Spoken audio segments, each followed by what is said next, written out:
Good morning. My name is Stephanie Waldschmidt, and this is my first time speaking on behalf of the MAC Fund and my son Connor. My son Connor was diagnosed on August 10th of 2010 as a 3-year-old. He was diagnosed with T-cell ALL, and he was considered to be high risk at diagnosis.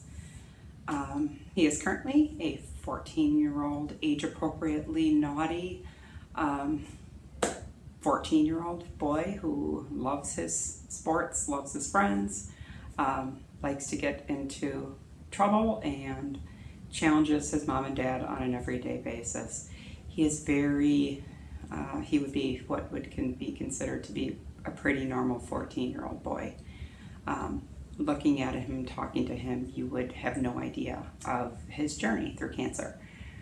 And that's one of those things that we really, I don't want to say don't focus on, but we certainly are one of the lucky ones when it comes to this journey. I did not have mother's intuition at all when it comes to Connor being sick. When he was diagnosed, his diagnosis story was a little bit, I would say, odd, which now that I talk about it, it's pretty much everybody's nightmare. He was starting 4K. Connor is a very bright young man and was starting 4K early with another school. And the school kept hounding me saying he needs a physical, he needs a physical. And I was like, yeah, right, it's summer, we're busy, it's 4K. Physical, really? So I called our pediatrician, who happens to be a family friend, and I'm like, well, we're going to the pool at 11. If you can get us in before then, we'll come in for the physical. And he's like, I can get you in. So got us in at 10:30, and by 11:15, he was diagnosed with cancer. So it was a pretty quick diagnosis, to put it nicely. Looking back, we probably should have seen some signs, but it was summer, and I'm a teacher, and we summer hard, and we still do summer hard, but we summered hard, and it wasn't unusual for Connor to have bruises. He was a normal 3-year-old, bebopping around and jumping into lakes and playing in the woods and doing all of those kind of things, but he had gotten his hair cut before the last time we had gone up north, and the hairdresser, who happens to be my cousin, was shaving the back of his head, and she's like, God, he's really lumpy back here. And I thought, so am I. So didn't really think anything of it. And then he was bruised. He bruised easily, which is one of those signs. But again, looking back, one of the families that we were traveling with at that time also had a little one, and the 2 kids got in a hot tub one day, and I'm like, boy, you guys are both beat up. What are the big kids doing to you? Because they were the littles at the time. And so, I guess we should have known, but we didn't, as most parents don't, I guess. One of the hardest parts about having a kid in cancer or a blood disorder was it was lonely, and you don't want to share your fears and your quiet nightmares and things like those things with others, because you don't want to doubt the process and the system. I did a lot of crying in the shower, did a lot of crying in the car. It seems weird that I'm emotional 10 years later, but nonetheless, so it was lonely. We live in a small community. People really reached out. My husband and I were very uncomfortable with benefits and things like that. And so we kind of kept I don't want to say our journey private, because there's nothing private in a little town, but we kept our struggles to ourselves. And to be honest, at that point, we really didn't share them with each other, because we just didn't go there. Connor does have an older brother. And with that, you doubt yourself as to how you handled it with the siblings. I'm thankful for the people around us. Our community kept Connor's brother very busy at the time and did a great job of distracting him. I'm also thankful for his teachers, because we were able to, when we were in the hospital and things like that, I always did the night shifts because as a teacher, I felt like I had to go to work. And that was a me thing. It wasn't our school district's thing. That was where I got my mental break. But I was thankful for our other son's teachers because they really kept him in check. He had a male teacher, and I was thankful because this male teacher really did a wonderful job of not coddling him, not letting him, use excuses, but always was there to, give a hug if he needed it, and to give me time if I needed it, to pop in and see him throughout the day if I wasn't going to see him at night.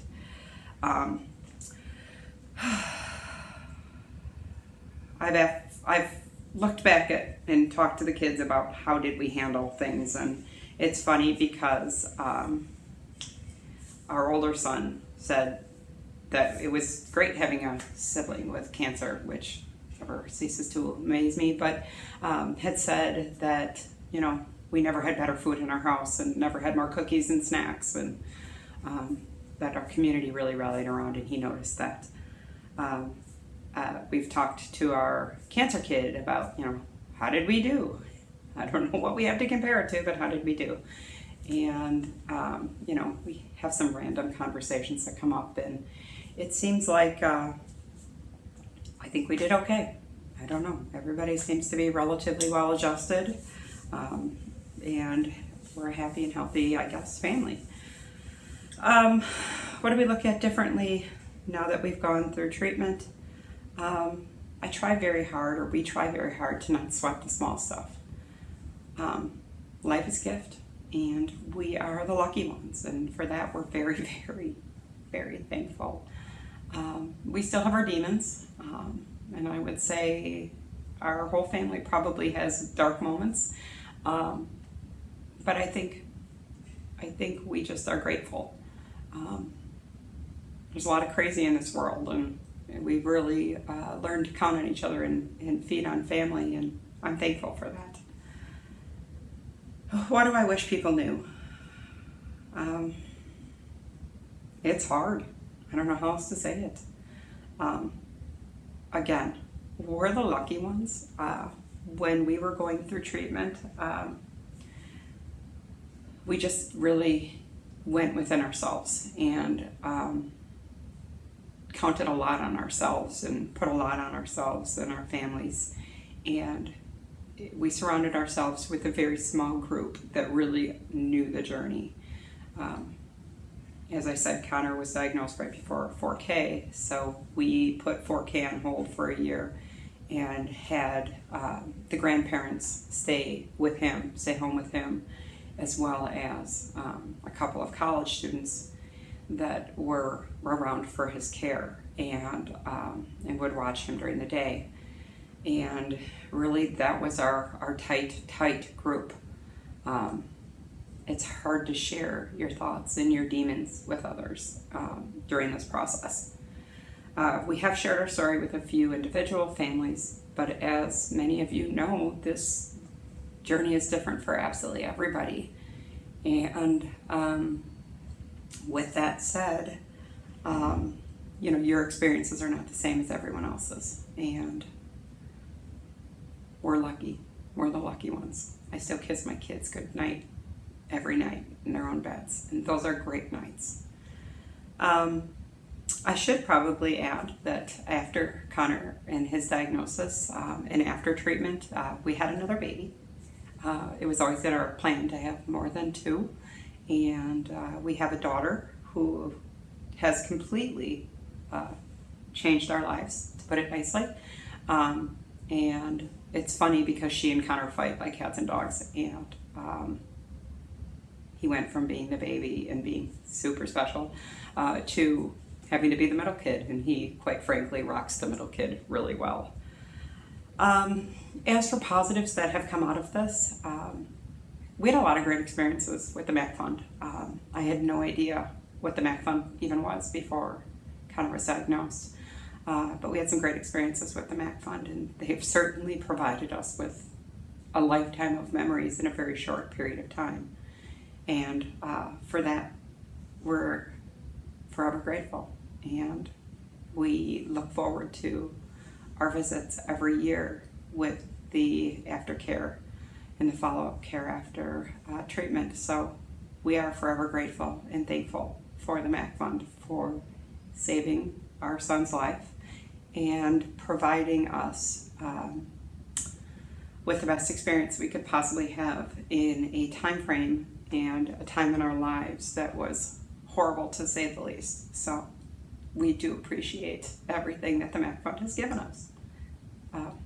So thank you, and again, this is my first experience doing this, so we'll take it with a grain of salt, but I really do appreciate the opportunity to share our story, and I would definitely classify us as one of those success stories that, you know, we should hang our hats on, because we're living the best life we have. So thank you, and have a great day.